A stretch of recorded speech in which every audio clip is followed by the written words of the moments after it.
Hello नमस्कार साथियों एवं मेरे प्यारे बच्चों। आज हम लोग एक नया अध्याय, एक न्यू चैप्टर के साथ, चैप्टर नंबर 5, क्लास 7, विषय गणित। इस चैप्टर का नाम है रेखा एवं कोण। जैसा कि आपका इसके नाम से ही लग रहा है, रेखा एवं कोण। तो बहुत रेखाएं बहुत प्रकार की होती हैं, कोण भी बहुत प्रकार का होता है। तो इससे पहले आज के यह जो वीडियो है, इससे पहले आपके लिए 2 वीडियो हमने बनाया था जिसमें रेखा एवं कोण के बारे में डीपली बताया गया था। अगर वह वीडियो आप देखे होंगे तो मुझे पूरा विश्वास है कि अध्याय 5 से आपको एक भी प्रॉब्लम नहीं होगा, किसी भी क्वेश्चन में आपको एक भी प्रॉब्लम नहीं होगा अगर आप वह वीडियो देखे होंगे तब। अगर नहीं देखे हैं तो आप जाकर देख लीजिए, क्योंकि उस दोनों वीडियो से आपको अध्याय 5 के प्रश्नों का हल करने में आसानी होगा और आप एक बार सीखिएगा, कभी नहीं भूल पाइएगा। और यह रेखा एवं कोण ऐसा है, यह ज्योमेट्री का आधार है, यहीं से ज्योमेट्री का आपका हर एक प्रश्न हल होगा। तो आप एक बार वो वीडियो को जाकर देख लीजिए। अब चलिए हम लोग रेखा एवं कोण जो चैप्टर है उसमें से कुछ चीज़ों को देखते हैं। अगर आप वह वीडियो देखे होंगे तो आपको यह प्रश्न करने में आसानी होगा। देखिए, एक प्रश्न है, क्या दो न्यून कोण एक दूसरे के पूरक हो सकते हैं? तो चलिए चेक करते हैं। पूरक कोण होने के लिए क्या करना है? पूरक कोण उस वैसे कोण जिसमें दो कोणों का योग 90 डिग्री होता है। और न्यून कोण क्या होता है? जो 0 से बड़ी और 90 से छोटी, मतलब 0 से 90 डिग्री के बीच का कोण न्यून कोण होता है, 0 से बड़ी और 90 से छोटी। अब देखिए, एक कोण अगर 0 और 90 के बीच अगर 30 है और दूसरा कोण 0 और 90 के बीच में 60 है, तो यह दोनों कोणों का योग देखिए 30 और 60 90 नहीं हो रहा है, हो जा रहा है। तो कहने का मतलब दो न्यून कोण एक दूसरे के पूरक हो सकते हैं। तो हाँ, कोई एक न्यून कोण 20 डिग्री का है और एक 70 डिग्री का है, तो दोनों को जोड़ेंगे तो दोनों का योग कितना होगा? 90 डिग्री। इसके मतलब दो न्यून कोण मिलकर एक पूरक कोण बनाता है, पूरक कोण जिसका माप 90 डिग्री होता है। ठीक है। क्या दो अधिक कोण एक दूसरे के पूरक हो सकते हैं? नहीं। क्यों नहीं हो सकते? क्योंकि एक अधिक कोण का माप होता है 90 डिग्री से ऊपर, एक का ही 90 डिग्री से ऊपर हो रहा है, और पूरक का मतलब हुआ 90 डिग्री। तो अधिक कोण का मतलब हुआ जो 90 से बड़ा कोण बनाती हो। ठीक, तो ये नहीं होगा। तीसरा है, क्या दो समकोण एक दूसरे के पूरक हो सकते हैं? तो ये भी नहीं, क्योंकि समकोण का मतलब ही होता है 90 डिग्री। जो त्रिभुज का एक कोण 90 डिग्री का होता है उसे समकोण त्रिभुज कहते हैं। ठीक है, एक भुजा पर 90 डिग्री का कोण बन रहा हो तो समकोण। तो जब समकोण त्रिभुज का माप 90 होता है तो दो समकोण मिलाएंगे तो कितना हो जाएगा? 90 प्लस 90 180। तो यह पूरक नहीं है, तो समपूरक हो गया। पूरक होने के लिए 90 डिग्री, समपूरक 180 डिग्री। तो वैसा दो कोणों का योग जिसका माप 90 डिग्री हो वही होता है पूरक। दो कोण का योग 90 होना चाहिए पूरक होने के लिए, 90 से अधिक होगा तो वह पूरक नहीं होगा। ठीक, इसमें देखिए कुछ प्रश्न हैं। निम्नलिखित कोणों के युग्म में कौन से पूरक हैं? तो पूरक होने के लिए आप जानते हैं कि दो कोणों का माप अगर 90 डिग्री हो तो वह क्या होते हैं? पूरक होते हैं। तो देखिए, क्या 70 और 20 मिलकर 90 हो रहे हैं? हाँ, तो यह क्या है? पूरक है। 75 और 25 दोनों को अगर हम मिला रहे हैं तो क्या यह पूरक कोण बन रहे हैं? तो नहीं। क्यों? क्योंकि 75 और 25 को जब हम जोड़ते हैं तो यह 100 हो जाता है। तो यह पूरक कोण नहीं होगा। पूरक होने के लिए 90 डिग्री चाहिए। दोनों कोणों का माप, दोनों कोणों के मापों का योग 90 डिग्री। ठीक है। तीसरा देखिए, एक 48 डिग्री है और एक 52 डिग्री है। क्या यह पूरक कोण है? नहीं, क्योंकि 48 और 52 को जब जोड़ेंगे तो 100 आएगा। तो यह पूरक कोण नहीं होगा। पूरक होने के लिए 90 होना चाहिए। चौथा है, देखिए 35 प्लस 55, क्या यह पूरक हैं? तो हाँ। क्यों? क्योंकि 35 और 55 को जब हम जोड़ते हैं तो यह 90 डिग्री का कोण बनाती है। और 35-55 को जब हम जोड़ते हैं दोनों का योग कोणों का तो यह 90 डिग्री होता है। और 90 डिग्री होने का मतलब है वह पूरक हो सकता है। ठीक है। नेक्स्ट, निम्नलिखित कोणों में प्रत्येक के पूरक का माप क्या है? तो देखिए, अगर एक कोण 45 है तो पूरक होने के लिए इसे 90 होना चाहिए। तो दूसरा कोण कितना होगा? वो भी 45 होगा। दूसरा में देखिए, अगर एक कोण 65 है तो दूसरा कोण कितना होगा इसका? 25 होगा। क्यों? क्योंकि दो कोणों का माप 90 डिग्री होता है। और देखिए पूरक कोण में angle A plus angle 2 is equal to 90 degree होना चाहिए। अगर एक कह रहा है 65 डिग्री तो एंगल 2 क्या होगा? तो एंगल 2 इज इक्वल टू 90 और संख्या इधर से इधर आती है तो अपना चिन्ह बदल लेती है, तो एंगल 2 बराबर 25 डिग्री। तब यह क्या होगा? पूरक। पूरक होने के लिए 65 में कितना जुटेगा? 25। अब देखिए एक कोण 41 डिग्री है, तो इसे पूरक होने के लिए 90 होना चाहिए। तो 90 तो नहीं हो रहा है, 41 है, तो कितना जोड़ दें कि यह 90 हो जाए? तो 49। ठीक। इसके बाद देखिए यह 54 है, इसमें कितना ऐड कर दें कि यह पूरक हो जाए? तो 54 में हम कितना जोड़ दें कि यह पूरक हो जाए? तो कितना जुटेगा? 36। कितना? 36। 36 को जब जोड़िएगा तो यह क्या हो जाएगा? 90 हो जाएगा। और 90 डिग्री होते के साथ यह पूरक हो जाएगा। कह रहा है दो पूरक कोणों के मापों का अंतर 12 डिग्री है, कोणों के माप ज्ञात कीजिए। इस प्रश्न में कोण का माप नहीं दिया हुआ है, बस दोनों का अंतर दिया हुआ है। अब आप जानते हैं कि पूरक कोण के माप जो होते हैं वह 90 डिग्री होते हैं। पूरक कोण का जो माप होता है, पूरक कोण 90 डिग्री होगा तभी वह पूरक कोण कहलाएगा।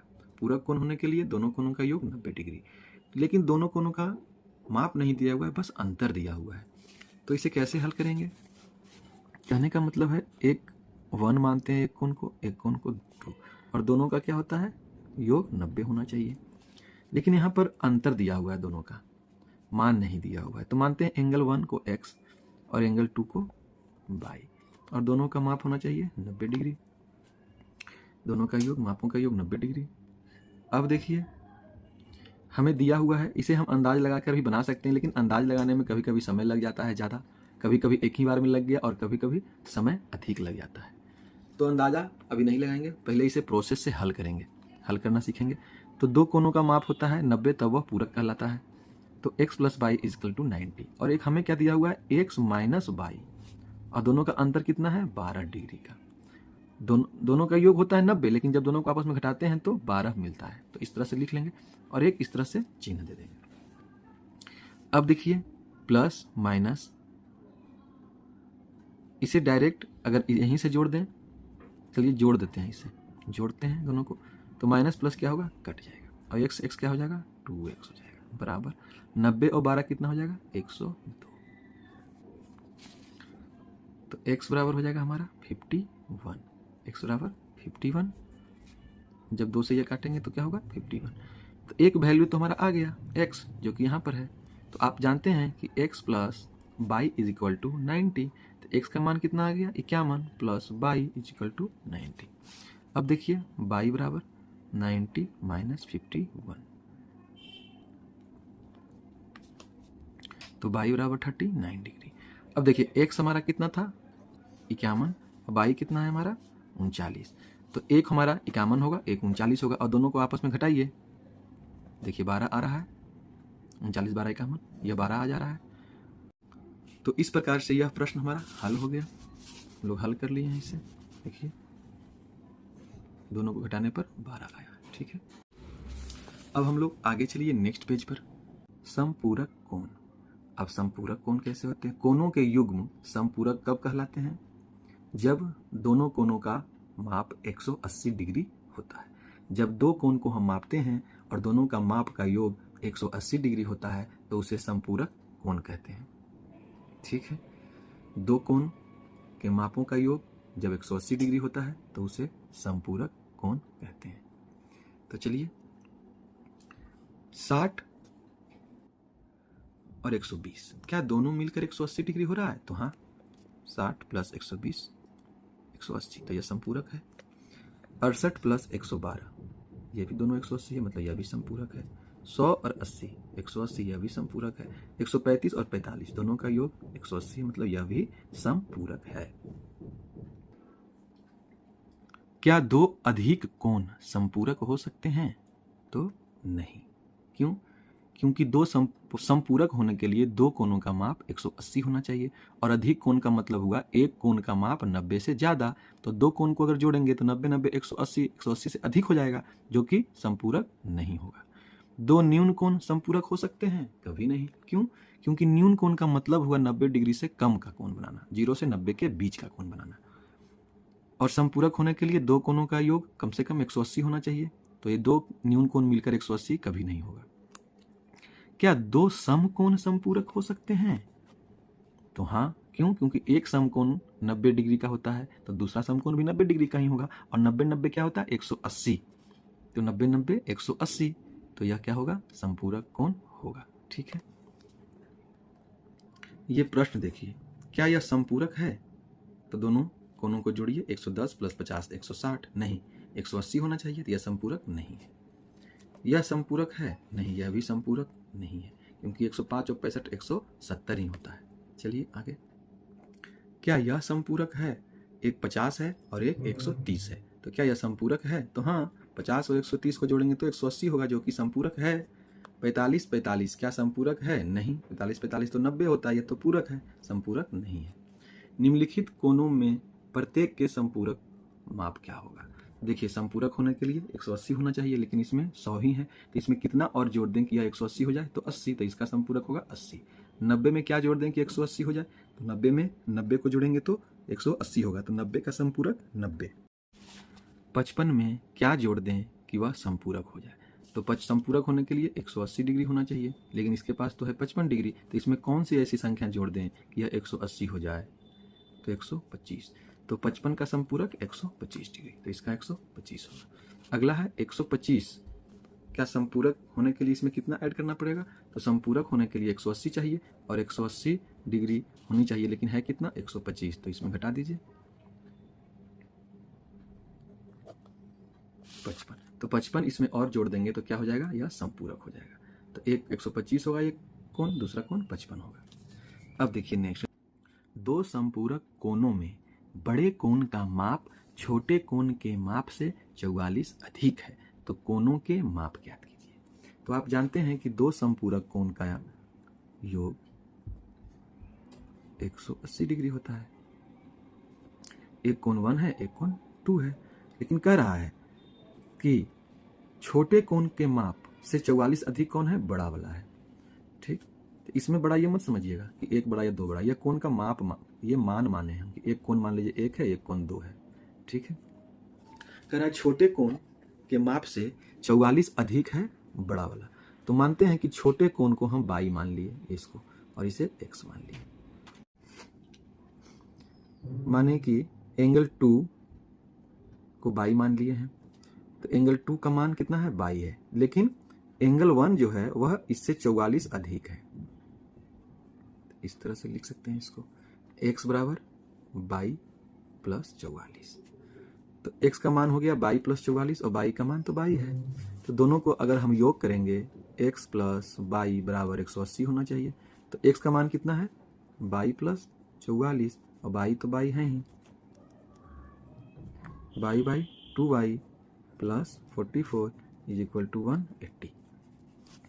अब देखिए 2y इज इक्वल टू, संख्या जगह परिवर्तन करेगा तो अपना साइन चेंज करता है, 136। तो y का मान हो गया 2 से यह कट जाएगा 68 बार में। तो देखिए y बराबर 68, तो y का मान तो आ गया। अब x का मान लाने के लिए क्या करना पड़ेगा? x का मान क्या माने थे हम लोग? y प्लस 44, y प्लस 44, तो 68, y का मान 68 है प्लस 44, तो दोनों को जोड़ेंगे तो 112। तो x का मान हमारा 112 और y का मान हमारा 68। अब देखिए दोनों को घटाएंगे तो कितना आएगा? 44। तो प्रश्न के अनुसार क्या था? दो समपूरक कोणों में बड़े कोण का माप छोटे कोण के माप से 44 अधिक है, तो कोणों के माप ज्ञात कीजिए। एक कोण 112 और एक 68, और दोनों का मापों का अंतर 44। ठीक है, इस तरह से आप बना लीजिएगा। अब आगे चलते हैं। अब हमारा प्रश्नावली 5.1 शुरू होगा, और मुझे आशा है कि आपसे एक भी प्रश्न छूटेगा नहीं, क्योंकि इसके पहले जो भी 2 वीडियो बना है उसमें इसका पूरा डिटेल से आपको समझाया गया है, बताया गया है। तो चलिए हम लोग प्रश्न की ओर चलते हैं। पहला प्रश्न है, निम्नलिखित कोणों में से प्रत्येक का पूरक ज्ञात कीजिए। प्रत्येक का पूरक, तो यह 20 है, तो इसका पूरक क्या होगा? पूरक होने के लिए चाहिए 90 डिग्री। तो अगर यह 20 है तो 20 डिग्री, तो 20 डिग्री का पूरक कोण क्या होगा? पूरक कोण होने के लिए 90, तो 20 का पूरक 70 डिग्री होगा, तब 70 और 20 क्या होगा? 90। उसी प्रकार 63 का पूरक कोण क्या होगा, तो 63 में कौन सी ऐसी संख्या जोड़ा जाए कि पूरक कोण हो जाए, तो 63 प्लस 27, तो 63 का पूरक 27 होगा। ठीक है। 57 का पूरक क्या होगा, तो 57 को पूरक होने के लिए 90 डिग्री में से 57 डिग्री को घटा देंगे, जो आएगा वही इसका क्या होगा, पूरक कोण। तो 33, 57 का पूरक कोण 33 डिग्री। ठीक है। अब चलिए नेक्स्ट है निम्नलिखित कोणों में से प्रत्येक का संपूरक ज्ञात कीजिए। तो 105 का संपूरक, तो संपूरक होने के लिए 180 डिग्री होनी चाहिए। है कितना, 105, तो 180 में 105 को घटा देंगे तो कितना होगा, 75 डिग्री। तो 105 का संपूरक 75। 87 का संपूरक, तो 180 डिग्री संपूरक होता है, तो 87 को घटा देंगे तो 93 डिग्री। तो यह क्या होगा, 87 का संपूरक 93। ठीक। उसी प्रकार 154 का संपूरक, तो संपूरक होने के लिए 180 डिग्री होना चाहिए, लेकिन है कितना, 154। तो अगला कोण कितना होगा, 26 डिग्री का। तो 154 का संपूरक 26 डिग्री, 154 का संपूरक 26 डिग्री। ठीक है। नेक्स्ट देखिए, कह रहा है, देखिए अगला क्वेश्चन कह रहा है, कोणों के निम्नलिखित युग्मों में से पूरक एवं संपूरक युग्मों की पृथक पृथक पहचान कीजिए। इसमें से कौन पूरक है और कौन संपूरक है, यह पहचान करना है। तो पहला देखिए 65 और 115। तो देखिए 65 और 115 दो कोण है, दोनों कोणों का योग कितना है, 180 डिग्री है। तो यह क्या है, संपूरक। यह क्या है, संपूरक, क्योंकि संपूरक दो कोणों का योग जब 180 हो जाए तो वह संपूरक हो जाता है।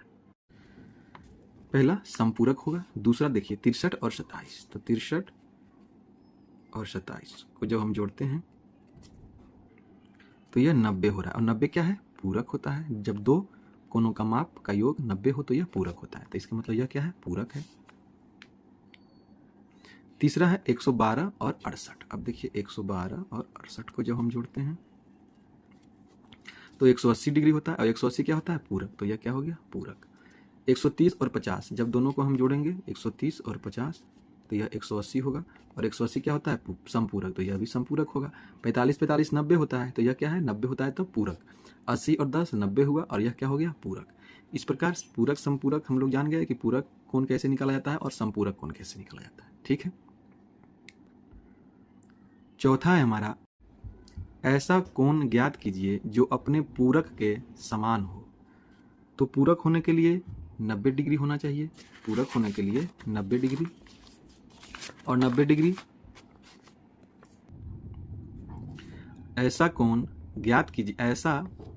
ज्ञात कीजिए जो अपने पूरक के समान हो।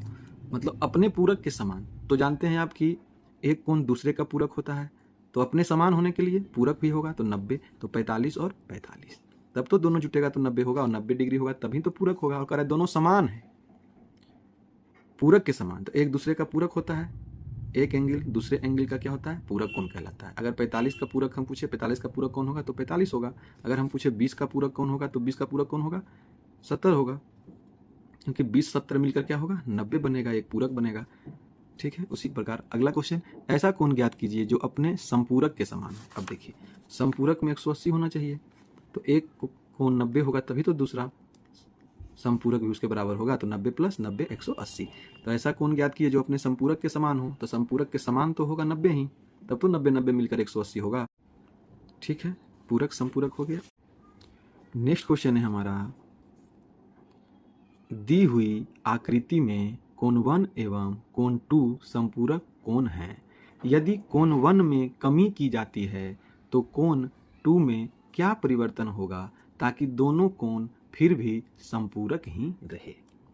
समझ रहे होंगे आप, इसको कह रहा है दो कोण का योग जब 180 होता है तब वो क्या होता है, संपूरक होता है। लेकिन कह रहा है कि एक कोण जो है इसमें कमी हो जाए, मतलब जैसे देखिए कोण 1 और कोण 2, माने कोण 1 प्लस कोण 2 इज इक्वल टू 180, तब यह क्या होगा, संपूरक होगा। अब देखिए कह रहा है कोण 1 में कमी कर दी जाए। पहले इसका मान लेते हैं, अगर एक को माने हम 120 डिग्री तो दूसरा कितना होगा, अपने ही 60 हो जाएगा। यह 120 60 का संपूरक है और 60 120 का संपूरक है। अब देखिए इस तरह से हम पहले लिखे हैं इसलिए कि आप समझ लें इसको आराम से, आसानी से। अभी तक तो ये दोनों क्या है, संपूरक है, लेकिन क्वेश्चन के अनुसार कह रहा है यदि एंगल 1 में कमी की जाए तो एंगल 2 में क्या परिवर्तन होगा, और परिवर्तन होने के बाद भी क्या है वह संपूरक ही रह जाएगा। अब बताइए किसी में भी अगर परिवर्तन हम एक में करेंगे तो क्या यह पूरक रहेगा? नहीं रहेगा। किसी एक में अगर सिर्फ परिवर्तन करते हैं या इसको घटा दें तो 59 हो जाएगा, तब भी यह पूरक नहीं होगा, संपूरक। एक जोड़ दें तब भी यह संपूरक नहीं होगा। इसमें अगर एक घटा दें तब भी यह संपूरक नहीं होगा। एक जोड़ दें तब भी इसमें संपूरक नहीं होगा। कैसे? अगर 120 में एक हम जोड़ देते हैं तो 121 होगा प्लस 60, ये क्या हो गया 181, जो कि संपूरक नहीं होगा। अब देखिए अगर 120 में हम एक घटा दें तो 119, तब भी यह क्या होगा? संपूरक नहीं होगा। संपूरक होने के लिए 180 चाहिए। प्रश्न में कह रहा है कि परिवर्तन करने के बाद भी वह संपूरक है। तो अब देखिए प्रश्न यहां से 120 plus 60 degree is equal to 180 degree. अब देखिए क्वेश्चन कह रहा है, क्वेश्चन में कह रहा है कोण 1 में कमी की जाए, तो कोण 1 में हम 10 डिग्री का कमी कर दिए तो 110। अब देखिए जब हम इसमें कमी किए तो जितना इसमें कमी किए उतना ही तो इसमें हम जोड़ेंगे, तब तो यह फिर से संपूरक होगा, नहीं तो यह संपूरक नहीं होगा।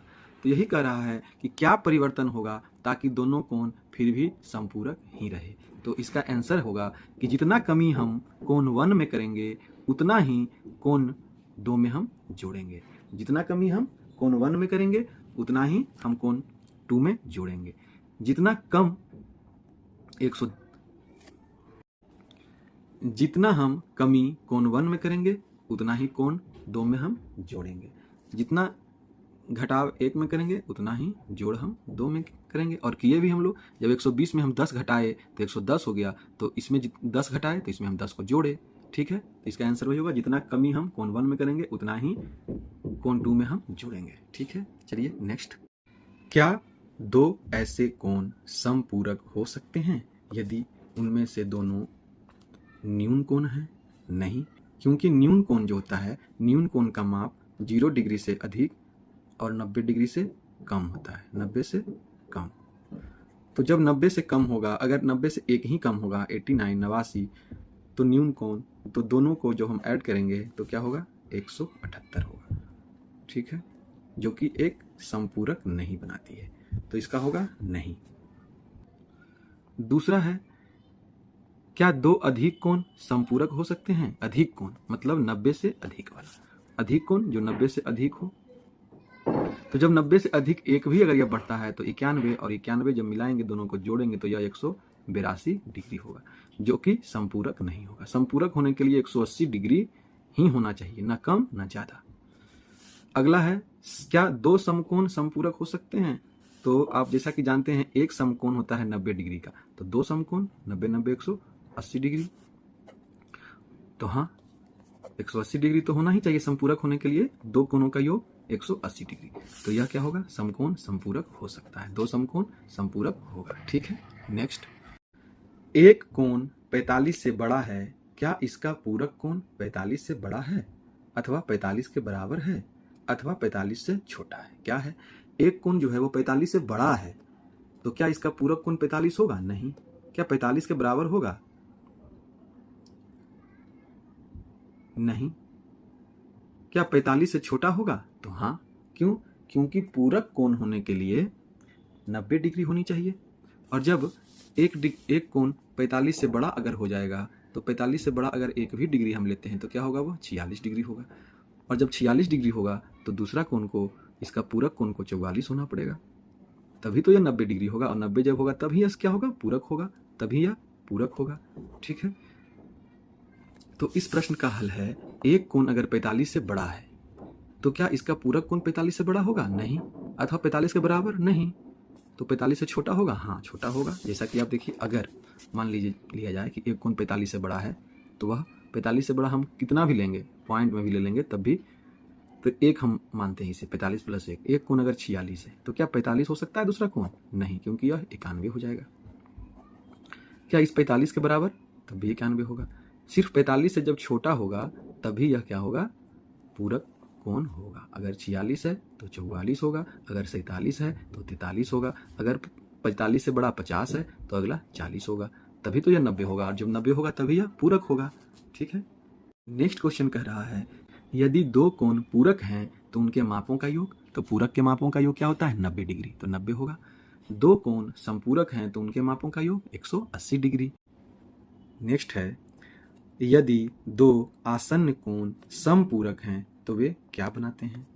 तो चलिए, इससे पहले वीडियो में आपको यह बताया गया है, अगर भूल गए हैं तो एक बार फिर से बता दिया जाता है। देखिए, वैसे दो कोण जो एक दूसरे के आसन्न मतलब अगल बगल पड़ोसी एक उभयनिष्ठ शीर्ष और भुजा साझा करते हैं और जिनकी गैर उभयनिष्ठ भुजाएं मिलकर एक सीधी रेखा बनाती हैं, रैखिक युग्म के कोणों का योग हमेशा 180 डिग्री होता है। ये कोण समपूरक होते हैं। तो आपके प्रश्न के अनुसार क्या होगा, दो आसन्न कोण अगर संपूरक हों तो वो क्या होगा, रैखिक युग्म कोण। क्या होगा, रैखिक युग्म बनाते हैं। क्या बनाते हैं, रैखिक युग्म। ठीक है, तो यदि दो आसन्न कोण संपूरक हैं तो वे क्या बनाएंगे, रैखिक युग्म। अब देखिए, इसको हम चित्र विधि से समझा देते हैं आपको। देखिए, रैखिक युग्म होने के लिए अगर एक सरल रेखा या सीधी रेखा पर इस तरह से कोई कोण बन रहा हो, एक उभयनिष्ठ रेखा डाल दिए। अब देखिए, इसे एक ए बी से सी, जहां पर यह बिंदु है इसे एक ओ मान लेते हैं, इसे ए, इसे बी और इसे सी। अब आप देखिए, यह सरल रेखा है, इस पर जो कोण बनती है सरल रेखा पर इस प्रकार से, यह 180 डिग्री का बनता है। तो कह रहा है समपूरक, तो यह क्या है, समपूरक है क्योंकि यह 180 है। लेकिन इस पर जो यहां से यहां पर जो ये कोण बन रहा है, यह मानते हैं इसको 120 डिग्री, यहां से लेके यहां तक का कोण 120 डिग्री। ठीक है, इस भुजा से इस भुजा के बीच, इस रेखा से इस रेखा के बीच जो कोण बना हुआ 120 डिग्री का। ठीक है, 120 डिग्री। तो इस रेखा से इस रेखा के बीच जो कोण बनेगा वह कितना बनेगा, 60 डिग्री का। क्योंकि एक सरल रेखा पर 180 डिग्री का कोण बनता है, तो 120 यहां से यहां और यहीं से यहां तक बचा हुआ है, तो यह यहां से यहां क्या होगा, 60 होगा। तो जब दो, ये क्या है, इस रेखा के अगल बगल बाजू वाला है, जब आजू बाजू वाले भुजाओं का योग 180 डिग्री होता है, जब दो आसन्न कोण मतलब एक आसन नजदीक एकदम दोनों एक साथ, दो भुजाओं का योग जब 180 डिग्री होता है, संपूरक होता है, तो यह क्या बनाता है, रैखिक युग्म। यह बनाता है रैखिक युग्म कोण। इसी को कहते हैं रैखिक युग्म कोण। रैखिक युग्म कोण। ऐसा नहीं है कि सारा 180 ही बनाएगा। जैसे देखिए, एक और, एक यह रेखा लिए, ठीक है, एक ऐसे रेखा ले लिए और एक ऐसे रेखा ले लिए। क्या यह रैखिक युग्म बनाएगा, नहीं। क्यों, देखिए, यह जिस पॉइंट पर मिल रहा है, यह सीधी रेखा क्या है, एक 90 डिग्री का कोण बनाती है। तो यह 90, तो इधर भी 90। देखिए, यहां से यहां तक टोटल कितना है, 90 है। अगर इस भुजा से इस भुजा के बीच 45 डिग्री है, तो इस भुजा से इस भुजा के बीच भी 45 डिग्री का ही कोण बनेगा। तो 45 45 तो 90 ही हुआ। तो 90 कभी रैखिक युग्म बना ही नहीं सकता है। रैखिक युग्म कोण बनने के लिए दो आसन्न कोणों का योग 180 डिग्री होना चाहिए, जो कि यह इसमें नहीं है, यह 90 डिग्री तक ही सीमित है। ठीक, आगे चलिए। इस प्रश्नावली का यह अंतिम प्रश्न है, संलग्न आकृतियों में निम्नलिखित कोण युग्मों को नाम दीजिए। एक है शीर्षाभिमुख अधिक कोण, आसन्न पूरक कोण, समान संपूरक कोण, असमान संपूरक कोण और आसन्न कोण जो रैखिक युग्म नहीं बनाते हैं। जो आसन्न कोण तो हैं लेकिन रैखिक युग्म नहीं बनाते। अभी आप आसन्न कोण के बारे में पढ़े थे, रैखिक युग्म बना रहा था और नहीं भी बना रहा था, तो रैखिक युग्म नहीं बनाते हैं। चलिए, इसे चित्र विधि से समझते हैं। देखिए, यह प्रश्न है हमारा, संलग्न आकृति में निम्नलिखित कोण युग्मों के नाम।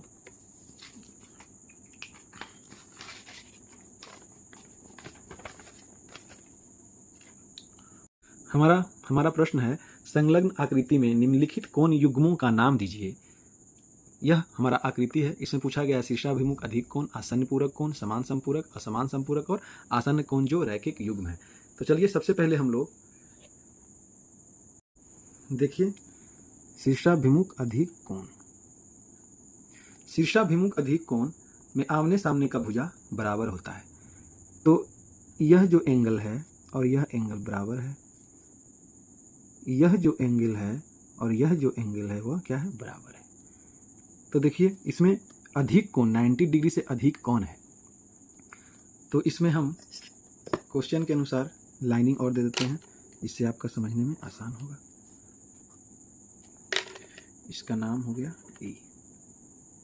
अब देखिए यहाँ से यहाँ तक क्या है 90 डिग्री है। इसके मतलब क्या है, इस रेखा से लेकर यह रेखा या नीचे वाली रेखा से लेकर इस रेखा के बीच 90 डिग्री है। लेकिन यह रेखा क्या है, छोटा सा कोण बना रहा है, मतलब यह 90 डिग्री से कम का बना रहा है। तो जब यह 90 डिग्री से कम का बनाएगा तो यह हो जाएगा न्यून कोण और यह कोण जो होगा वो अधिक कोण होगा। तो शीर्षाभिमुख अधिक कोण बना रहा है। तो देखिए इस यहाँ से यहाँ तक टच हो रहा है, तो एंगल ए, यह इसका नाम क्या है, एंगल ए है और इसका नाम एंगल डी। तो एंगल ए, इसका नाम एंगल ए है और इसका यहाँ पर डी। तो एंगल ए से लेकर डी तक अधिक कोण बना रहा है, तो हम इसे लिखेंगे ए ओ डी। क्या लिखेंगे, एंगल ए ओ डी। एक तो यह हो गया। तो क्या है, शीर्षाभिमुख में सामने आमने सामने की भुजा बराबर होती है, तो एक अधिक कोण ये है तो एक अधिक कोण ये भी है, तो इसका नाम क्या होगा, देखिए बी ओ और सी। तो एक हो जाएगा बी ओ सी। ठीक है, ठीक है, दो अधिक कोण और दो न्यून कोण। चलिए आगे चलते हैं दूसरा क्वेश्चन में। आसन्न पूरक कोण, इसका क्या होता है डिफिनेशन, जब दो कोण एक ही भुजा साझा करता हो। तो देखिए यहाँ पर कौन सा ऐसा दो कोण है जो एक ही भुजा साझा कर रहा है। देखिए एक कोण यह, एक कोण यह, ये देखिए बीच वाला दोनों के लिए सेम है। यहाँ भी देखिए यह बीच वाला दोनों के लिए सेम है। लेकिन आसन्न पूरक का मतलब आसन्न कोण पूछेगा तब तो यह हो जाएगा और यह दोनों होगा। लेकिन इसमें कह रहा है आसन्न पूरक कोण। पूरक कोण मतलब 90 डिग्री। आसन्न पूरक मतलब अगल बगल के दो कोणों का योग 90 डिग्री। तो देखिए इस यहाँ से लेकर यहाँ तक, देखिए यहाँ से लेकर यह जो है ऐसे 90 डिग्री बना रहा है। ठीक है, यह 90 डिग्री बना रहा है। तो 90 डिग्री कहाँ से कहाँ तक बना रहा है, यह इस रेखा से इस रेखा तक, इस किरण से इस किरण तक कितना बन रहा है, यहाँ से लेकर यहाँ तक 90 डिग्री। अब देखिए तो A O B, angle A O B और angle A O E, angle A O E, इस दोनों का योग भी तो 90 डिग्री होगा। मतलब यह दोनों कोण मिलाकर आसन्न पूरक कोण बना रही है, क्योंकि दोनों कोणों का योग 90 डिग्री है। क्योंकि यह जो है यहाँ से यहाँ तक 90 बनाती है। जब यहाँ से इस जितना यहाँ से यहाँ का कोण का मान और इस से इस कोण का मान दोनों को जब योग करेंगे तो क्या होगा, 90 डिग्री होगा। ठीक है, तो आसन्न पूरक कोण हो गया आपका ए ओ बी और ए ओ ई। देखिए थोड़ा सा इसमें थोड़ा सा और देख लीजिए, यह दोनों भी तो आसन्न कोण है। तो आपके दिमाग में यह बात आएगा कि यह दोनों भी तो हो सकता है, तो नहीं होगा। क्यों, क्योंकि देखिए यह लाइन तो यह सीधी रेखा जो है यह भी क्या है 90 डिग्री बना रहा है। तो देखिए डी ओ ई क्या है 90 डिग्री है, तो ये तो खुद पूरक कोण है, ये तो अकेले 90 हो जा रहा है। अगर इस इतना से इस कोण को भी अगर हम इसमें जोड़ देंगे तो 90 से अधिक हो जाएगा। ये तो खुद यहाँ से यहाँ तक 90 है और लिए भी हैं डी ओ ई, मतलब यहाँ से यहाँ तक हम लिए हैं। ठीक है, तो यहाँ से यहाँ तक 90 है और इसे और आगे बढ़ाएंगे तो 90 से अधिक हो जाएगा, तो यह पूरक कोण नहीं हो सकता। चलिए नेक्स्ट देखिए, समान समपूरक कोण। समान समपूरक कोण क्या होता है, जब दो कोण का मान समान हो और दोनों का योग 180 डिग्री के बराबर हो तो वह समान समपूरक कोण होता है। दो कोणों का योग 180 हो और दोनों कोणों का मान बराबर हो। तो देखिए जब 180 होगा तो दोनों कोणों का मान 90-90 होगा, तब तो 180 होगा, मतलब दोनों कोण बराबर। तो देखिए यहाँ पर दोनों दो कोण का मान 90-90 कहाँ हो रहा है, तो देखिए एक यह 90 डिग्री बना रहा है और एक यह 90 डिग्री बना रहा है। दोनों कोण 90-90 डिग्री बना रहा है, तभी यह संपूरक होगा। और समान संपूरक मतलब समान वैल्यू होना चाहिए दोनों का। अब देखिए तो लिखिए इसको, यह कोण यहाँ से यहाँ बन रहा है, यहाँ से लेकर यहाँ तक। यह कोण यहाँ से देखिए इस स्थान पे बन रहा है, यह 90 डिग्री, यह क्या है 90 डिग्री बन रहा है। तो इसको हम लिख सकते हैं एंगल बी ओ ई। तो लिखिए एंगल बी ओ ई। दूसरा हमारा जो बन रहा है वह देखिए कहाँ से कहाँ बन रहा है, यह यहाँ से यहाँ तक। तो किस रेखा पे इस पे टच हुआ, इसका नाम क्या डी ओ और इस रेखा पे इसका नाम ई, तो एंगल डी ओ ई, यह दोनों समान समपूरक बना रहा है। ठीक, चलिए नेक्स्ट, असमान समपूरक कोण। असमान समपूरक कोण, तो इसके पहले हम लोग समान समपूरक बनाए। तो समान समपूरक में क्या था कि दोनों कोणों का योग 180 के बराबर होना चाहिए और दोनों कोण का मान बराबर हो। योग तो 180 होगा तभी समपूरक होगा, लेकिन इसमें कंडीशन था दोनों कोण भी बराबर हो, तो 90-90 हुआ। लेकिन इसमें क्या करा, असमान, मतलब एक छोटा एक बड़ा, एक कोण न्यून कोण हो और दूसरा अधिक कोण हो, और दोनों का योग 180 डिग्री होना चाहिए। तो देखिए सबसे पहले इसमें हम लोग देखते हैं, यहां से यहां तक इस कोण का मान कितना है, 180 डिग्री। ठीक है, इस रेखा से टच होकर इस रेखा तक आया, 180 हो गया। लेकिन हमें लिखना है दो कोण का मान, जो दोनों कोणों का योग 180 हो। तो देखिए एक कोण हमारा बी ओ ए, बी ओ ए या ए ओ बी, तो एक युग्म का एक कोण हमारा हो गया ए ओ बी। तो दूसरा एक, तो दूसरा होगा, देखिए यह पूरा कोण यहाँ तक 180 था, तो यहाँ से यहाँ तक तुम ले लिए। अब इस स्थान से इस स्थान तक लेना है, तो इस रेखा पर कौन सा नाम है इस रेखा का, ए ओ, और किस रेखा तक आना है, डी तक, तो ए ओ डी, यह दो युग्म हुआ, एक युग्म यह हो गया। दूसरा और चेक कर लेते हैं, दूसरा चलिए, अब देखिए एक बनेगा हमारा इस कोण से लेकर इस कोण तक। चलिए इसे कलर कर देते हैं, इससे आसान हो जाए। इस स्थान से शुरू होके इस स्थान तक आया, मतलब इस भुजा ए से भुजा सी तक। तो पहले देखिए इस दोनों को जोड़ेंगे, ए ओ ई, तो एंगल ए ओ ई। अब इससे इस तक हो गया, तब यहाँ से यहाँ तक, तो ई ओ सी, एंगल ई ओ सी, यह हमारा दूसरा युग्म हो गया। तीसरा और देखते हैं, एक और देखिए इस स्थान पर बना रहा है ए, यहाँ पर देखिए कैसे इसको लिखेंगे, ए ओ डी। देखिए इस स्थान से लाकर इस स्थान तक हम लिखते हैं ए ओ डी। अब देखिए यह एक सरल रेखा है, एसी, एसी क्या है, एक सरल रेखा है, तो ए से सी तक 180 डिग्री बनेगा। लेकिन देखिए ए से लेकर लाकर हम डी तक इसे रोक दिए, तो ए ओ डी, और फिर डी से लेके डी ओ सी, तो एक हमारा हो जाएगा डी ओ सी। इस तरह से हमारा तीसरा युग्म भी लिखा गया। और देखिए कहाँ पे बन रहा है, इसका नाम देते हैं 1 2, ये तीसरा युग्म। ठीक है, चौथा हमारा देखिए, हाँ देखिए मिल गया। चौथा हमारा है, देखिएगा ये देखिए 180 डिग्री, तो इसे हम लिख सकते हैं ए ओ बी। इस रेखा से यह जो भुजा है, इस भुजा से इस भुजा तक, ए ओ बी। ठीक है, ए ओ बी, तो एंगल ए ओ बी, एक हो गया युग्म। दूसरा युग्म इसका हो जाएगा, इस भुजा से इस भुजा तक ले लीजिए, इस भुजा से इस भुजा तक, तो बी ओ सी, एंगल बी ओ सी, यह हमारा हो गया चौथा। आपको आसानी से समझने के लिए इसे हम चौथा दे देते हैं पॉइंट। अब देखिए और कोई मिल रहा है, यह हमारा देखिए इस स्थान से यहाँ तक, देखिए यह भी 180 डिग्री बनाएगा, क्योंकि सरल कोण है और इस पर इसी कोण से शुरू हुआ। देखिए इसी भुजा से शुरू होकर इसी भुजा पर खत्म हो गया, तो यह 180 डिग्री बनाएगी। तो इसका लिखिए बी ओ सी, एक एंगल हो गया हमारा बी ओ सी, और दूसरा सी इस भुजा पे खत्म हुआ, तो इस भुजा को लेंगे सी ओ डी, तो एंगल सी ओ डी, यह हमारा हो गया पांचवा। इसे हम पांचवा दे देते हैं। इस प्रकार से देखिए हमारा असमान समपूरक कोण लगभग लिखा गया है। अब तो ऐसा कोई कोण छूट नहीं रहा, एक बार देख लीजिए। एक हमें दिख रहा है बी ओ ई और ई ओ डी, लेकिन यह दोनों का मान है 90-90 डिग्री, तो यह असमान नहीं होगा, यह समान समपूरक हो जाएगा।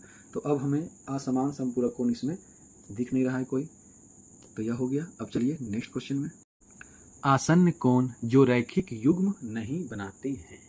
अब रैखिक युग्म नहीं बनाते हैं, देखिए रैखिक युग्म होने के लिए किसी भी आसन्न कोण को रैखिक युग्म होने के लिए अगल बगल के दोनों भुजाओं का योग 180 डिग्री होनी चाहिए। आसन्न मतलब होता है जो एक भुजा उभयनिष्ठ भुजा साझा करता हो।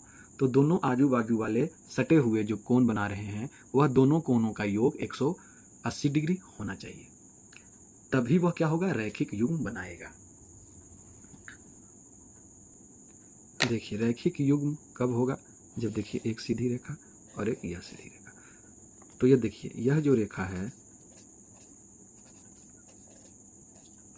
यह जो डी रेखा है, यह क्या है, एक कॉमन वर्टेक्स है। कॉमन है यह किसका, यह कोण का और इस कोण का। तो यह देखिए 90 होगा और यह भी 90 होगा।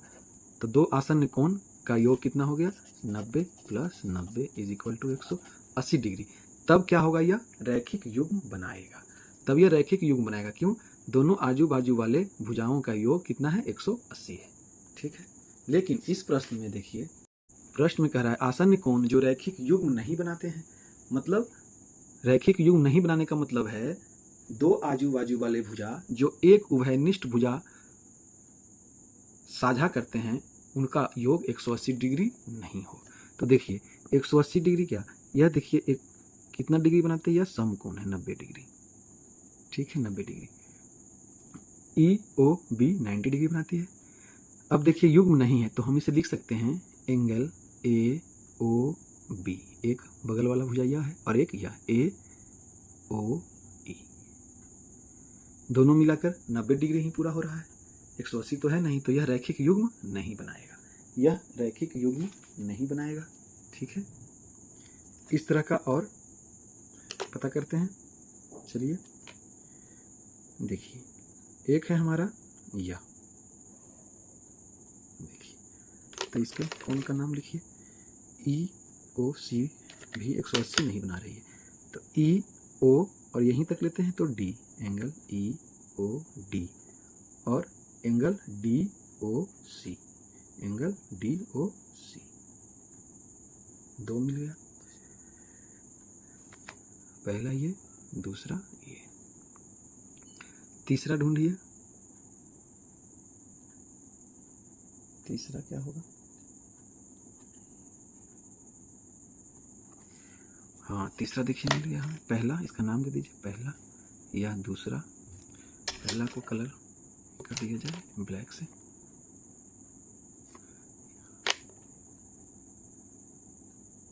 यह दूसरा मिल गया हमें, या तीसरा भी मिल गया हमें। देखिए तीसरा है,